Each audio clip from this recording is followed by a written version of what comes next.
Bon, comme vous savez, Trump nous en sort des nouvelles chaque jour, alors du coup, on a décidé de vous faire un gros numéro spécial Trump pour revenir une bonne fois pour toutes sur ce qui se passe de l'autre côté de l'Atlantique. Et il y en a des trucs. Et pour ça, on va faire un petit tour du monde en commençant par l'Ukraine. Bon, vous le savez peut-être, mais Trump, il déclarait pouvoir mettre fin à la guerre en Ukraine en 24 heures. Et son plan, c'était de retirer l'aide militaire états-unienne pour forcer l'État ukrainien à négocier aux conditions de Poutine. Mais il y a un truc qui est plus fort que le pacifisme chez Trump, c'est le marchandage. Et l'administration a décidé de marchander avec le pouvoir ukrainien pour obtenir des métaux rares. Et il se trouve que l'Ukraine a beaucoup de ces minerais. On parle de 7% des réserves mondiales, avec 500 000 tonnes de lithium, un minerai essentiel pour les batteries.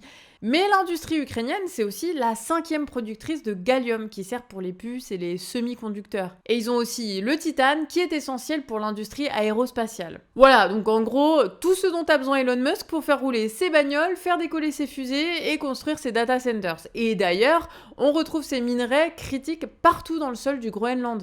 Et donc ça explique l'offensive de Trump sur l'île. Bon, résultat, les promesses de paix en 24 heures passent par-dessus bord, puisque le cap du gouvernement états-unien, c'est les intérêts des grands industriels. Et du coup, on a observé un repositionnement beaucoup plus centriste du gouvernement états-unien, puisque dimanche, l'émissaire des États-Unis pour la guerre en Ukraine a dit que les deux camps vont devoir faire des concessions pour mettre fin au conflit. Donc, balle au centre, on reste dans la même situation. Et donc finalement, la seule chose qui change, c'est que le gouvernement ukrainien va devoir monnayer son aide militaire contre les précieux métaux. Et ce genre d'infos, ça nous indique la nouvelle stratégie dans laquelle le gouvernement états-unien s'engage. Puisqu'avant, le but des États-Unis, c'était de se rendre indispensable militairement pour avoir l'hégémonie sur l'Europe. Mais aujourd'hui, les États-Unis mettent de côté leur volonté d'hégémonie et se concentrent sur leurs intérêts immédiats. Et même si ça appelle la continuation du conflit en Ukraine, ça constitue un changement majeur d'état d'esprit de la part de l'impérialisme états-unien. Et ce nouvel état d'esprit, il pourra produire de nouvelles situations à l'avenir. Allez, maintenant direction l'Afrique, où Trump a aussi décidé de mettre son bout de nez. Et cette fois-ci pour des raisons plus idéologiques. Bon, en fait, l'Afrique du Sud, c'est un pays où les terres sont détenues par la minorité blanche. Et cette situation, c'est un héritage direct de l'expropriation des Sud-Africains par les colons. Et puis ça a continué pendant l'apartheid, mais en 1994, quand le régime d'apartheid est tombé et que le parti de Nelson Mandela a pris le pouvoir, une idée a émergé. Et elle consiste à saisir certaines terres qui sont encore aujourd'hui détenues par les héritiers de ces colons. Et 30 ans plus tard, c'est chose faite, puisque le gouvernement de Cyril Ramaphosa a fait voter une loi qui autorise la saisie des terres.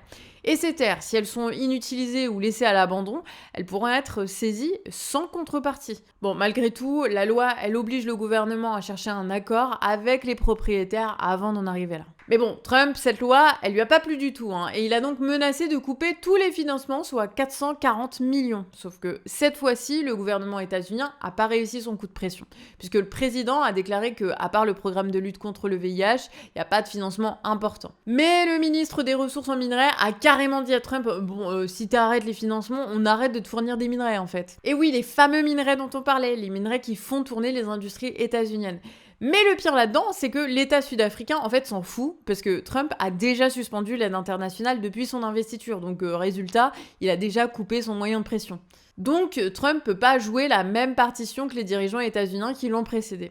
Et on a encore une couche qui se rajoute, c'est la prise de distance qu'a déjà opéré l'État sud-africain vis-à-vis des États-Unis. Et cette prise de distance, elle se fait à la faveur d'un rapprochement avec le groupe des BRICS, qui comprend notamment l'État chinois et l'État russe. Mais en parallèle, les milieux d'affaires sud-africains sont inquiets pour l'AGOA, un accord commercial entre plusieurs pays d'Afrique et les États-Unis. Cet accord, il est censé être renouvelé en septembre prochain et il profite pas mal aux industries sud-africaines qui exportent un quart des marchandises vers les États-Unis. Du coup, est-ce que le milieu d'affaires sud-africain va maintenir la barre pour continuer à orienter la coopération avec les États-Unis, ou est-ce que la politique de Trump va accélérer le rapprochement de l'Afrique du Sud avec les BRICS? Bon, en tout cas, ce genre de coup de pression, ça continue d'accélérer la polarisation du monde.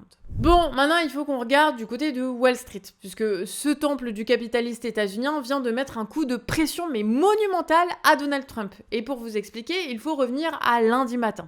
À ce moment-là, il y a des costards cravates qui arrivent tranquillement au boulot et ils se rendent compte que tout le monde revend ses actions. Donc les courbes baissent, et vu que les courbes baissent, tout le monde revend, et ainsi de suite, hein, c'est le crack. Et pourquoi il se passe ça? Tout simplement parce que le lendemain, il y a des tarifs douaniers massifs qui devaient entrer en vigueur. Et cette hausse historique de 25%, elle allait concerner le Canada et le Mexique. Bon, mécaniquement, ça allait faire s'envoler le prix du guacamole et du sirop d'érable, hein. Mais c'est pas tout, puisque l'industrie automobile a bien flippé aussi, en anticipant une hausse de 3000 $ sur les voitures neuves. Parce que ce qu'il faut savoir, c'est que le Mexique fournit environ 42% de l'approvisionnement des États-Unis en pièces automobiles et le Canada 13%. Résultat, les constructeurs automobiles de Détroit ont vu leurs actions chuter et vu que ce système il tient comme un château de cartes, tout a commencé à flancher. Du coup, sous la pression de Wall Street, le président états-unien vient de faire sa première grande reculade. Ce qui fait que dans la même journée, il y a eu une négociation de la présidente du Mexique et du président du Canada. Du coup, Trump a demandé à la présidente du Mexique et au président du Canada s'ils pouvaient mettre des hélicoptères et des militaires à leurs frontières pour donner l'impression d'avoir négocié un vrai truc. Et en échange, il a exécuté les ordres de Wall Street. Bon, en tout cas, cet épisode, il nous montre que les marchés sont toujours au pouvoir, hein. Et vu que l'économie est mondialisée et qu'il y a des actionnaires qui ont des parts dans telle ou telle boîte qui importent aux États-Unis, l'augmentation des droits de douane, ça les arrange pas. Et même stratégiquement, ça passe pas, hein, puisqu'il y a Larry Summers, l'ancien secrétaire du Trésor, qui estime que la stratégie du chantage, ça paye pas dans le temps.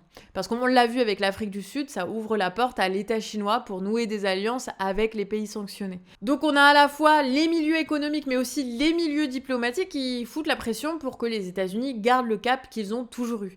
Et ce cap, il a pas mal changé depuis que les milliardaires de la tech ont pris en influence politique. Et ces milliardaires, ils ont besoin des minerais et d'argent public à foison dans leur course contre l'industrie chinoise. Sauf que Trump, il est aussi obligé d'assurer les affaires d'autres riches, genre ceux qui sont à la tête des fonds de pension, ceux qui sont à la tête de l'industrie automobile, etc. Résultat, Trump, il va devoir jouer le rôle historique de l'État, c'est-à-dire qu'il va devoir arbitrer entre les différents oligarques à la tête de l'économie. Résultat, on va certainement voir émerger une position de compromis un peu différente, mais dans la continuité de l'administration Biden, parce que finalement, Trump, il est au service de la même classe. Merci à tous d'avoir suivi cette actu réfractaire, c'était Nico à l'écriture, monteur décolonial au montage, Betsy au titre et moi à la miniature, et je vous dis à demain pour votre prochaine actu réfractaire. Ciao!